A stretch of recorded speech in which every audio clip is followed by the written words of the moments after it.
दोस्तों एसएमई के आईपीओ इस समय बहुत ही तेजी से आ रहे हैं और हम भी एनालिसिस करते जा रहे हैं जो भी एसएमई आईपीओ आ रहे हैं।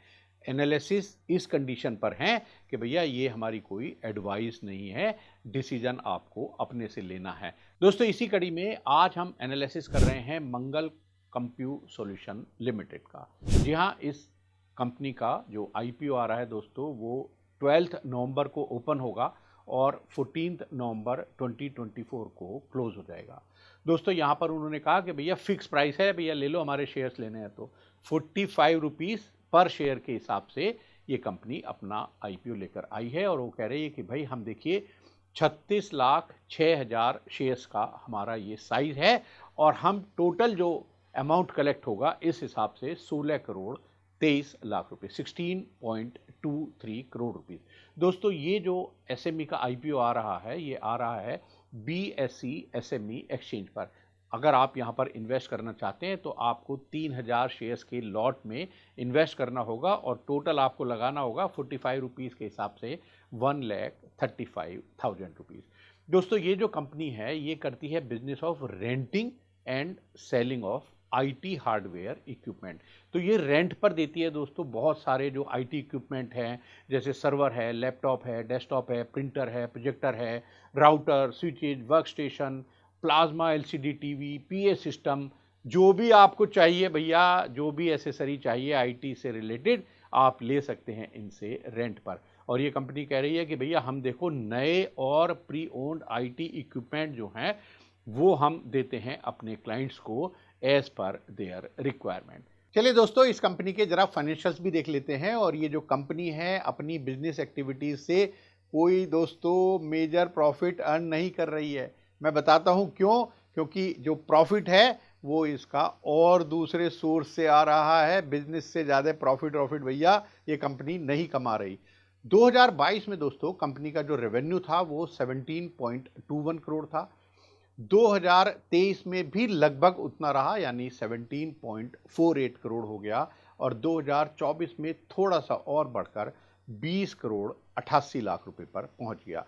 दोस्तों कंपनी ने अपनी जून 2024 तक की भी डिटेल दी है और उसके हिसाब से इस कंपनी का 30 जून 2024 तक का जो रेवेन्यू था वो था 4.08 करोड़। तो अगर देखें एनुअल इसको करके तो शायद पिछली टर्नओवर से भी ये कम हो जाएगा। दोस्तों इसका प्रॉफिट जो है ना कंपनी का 2022 में केवल 86 लाख था। 2023 में बढ़कर ये 7.04 करोड़ हो गया।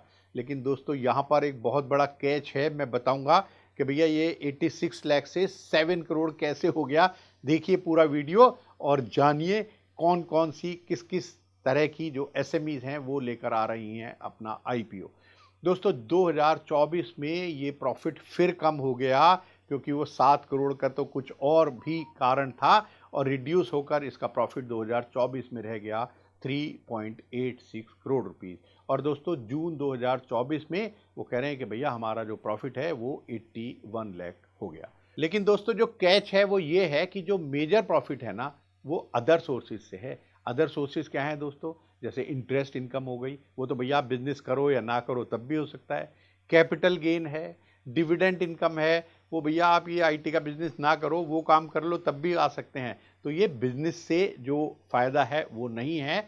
और ये जो अदर इनकम है वहां से देखिए इनका 2022 में 1.27 करोड़ का, 2023 में 17.35 करोड़ रुपीस आया कुछ कैपिटल गेन वगैरह से और 2024 में 2.56 करोड़ रुपीस यहाँ पर कंपनी को मिल गया भैया अदर सोर्सेज से। दोस्तों इसका जो ऑब्जेक्ट है उन्होंने बताया कि देखो भैया 16.23 करोड़ रुपीस हम यहाँ फंड रेज करेंगे, उसमें से भैया 1.33 करोड़ रुपीस तो हमारे इशू एक्सपेंसेस में निकल जाएंगे भैया। उसके बाद उन्होंने कहा कि भैया कुछ जनरल कॉर्पोरेट पर्पज भी है तो 1.94 करोड़ रुपीस उन्होंने कहा कि भैया हम उन जनरल कॉर्पोरेट पर्पजेज में लगा देंगे और बाकी बचा 12.96 करोड़ रुपीस। वो कह रहे हैं कि भैया देखो उससे हम कैपिटल एक्सपेंडिचर करेंगे क्योंकि हम तो रेंट पर देते हैं, तो हम कंप्यूटर हैं, सर्वर हैं, स्टोरेज डिवाइसेस हैं, स्विचेज हैं, ये बहुत सारा सामान हम खरीद डालेंगे और फिर उनको किराए पर देकर अपनी इनकम बढ़ा लेंगे।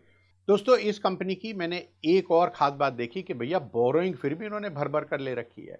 2022 में लॉन्ग टर्म बोरोइंग इनकी थी 26.28 करोड़ और शॉर्ट टर्म बोरोइंग 8.06 करोड़। अरे भैया इतनी तो आपकी टर्नओवर भी नहीं थी।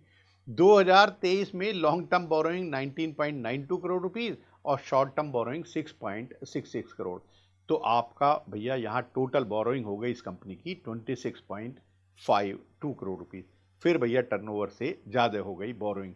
और 2024 में दोस्तों लॉन्ग टर्म बोरोइंग रह गई 14.04 करोड़ और शॉर्ट टर्म बोरोइंग 6.37 करोड़ और इस तरह से टोटल बोरोइंग हो गई 20.41 करोड़। दोस्तों फिर भी मैं आपको कोई एडवाइस नहीं दे रहा हूँ, आपको इस कंपनी में इन्वेस्ट करना है या नहीं करना है ये पूरी तरह से आपके विवेक पर निर्भर है। जो उनके आरएचपी में उन्होंने खुद ही बताया वो मैंने डिटेल आपको दे दी। मुझे किसी भी सेबी या और रेगुलेटर ने कोई ऑथराइज नहीं किया है, ना भैया मैंने कोई ऐसा खास एग्ज़ाम पास कर लिया कि जिससे मैं आपको एडवाइस कर सकूं कि भैया लगा दो प्रॉफिट हो जाएगा, मत लगाओ तो नुकसान से बच जाओगे। ये पूरी तरह से आपके ऊपर निर्भर है दोस्तों। आप भी इस कंपनी का आरएचपी पढ़ सकते हैं, पूरी जानकारी और भी जो डिटेल हैं वो वहाँ से ले सकते हैं और फिर अपना डिसीजन ले सकते हैं। नमस्कार दोस्तों।